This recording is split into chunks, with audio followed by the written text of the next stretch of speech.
რაცი ჩვენ უნდა დავიწყოთ არსებითი განხილვა გამომდინარე 225 მუხლიდან.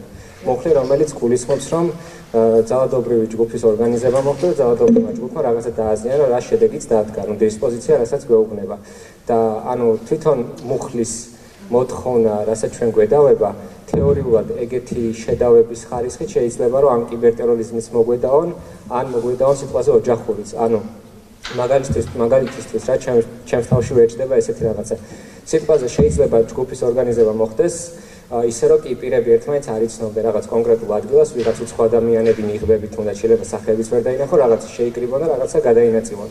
მაგრამ რაღაც სახის მტკიცებულება ხომ უნდა არსებობდეს, რომ ერთ კონკრეტულ ადგილას პირები ერთ კონკრეტულ დროს იმყოფებიან, ან ვიდეო მასალა, ან ფოტო მასალა ხომ უნდა არსებობდეს, რომ ეს ადამიანები ერთად მოქმედებდნენ მაინც.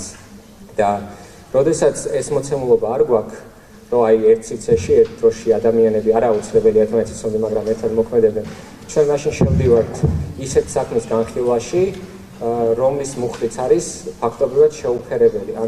რასაც მოგედავებიან, მაგასაც ხო გააჩნია, ხო შეიძლება მაგალითად მოგვედავონ ან ხულიგნობა, ან ძიმე ხულიგნობა, არ ვიცი, ზოგ შედავებია პოლიციაზე თავდასხმა.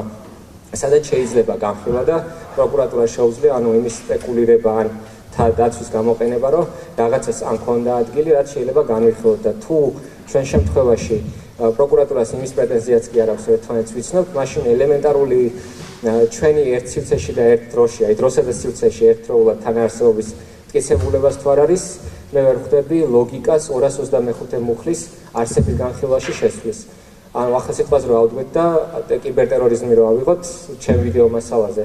მუხლი ხო უბრალოდ შეუფერებელია და ვინ ადგენს ან რა ადგენს იმას, რომ ამ მუხლით უნდა მიმდინარეობდეს პროცესი და საერთოდ რამდენად რელევანტურია უშუალოდ ეს კონკრეტული მუხლი.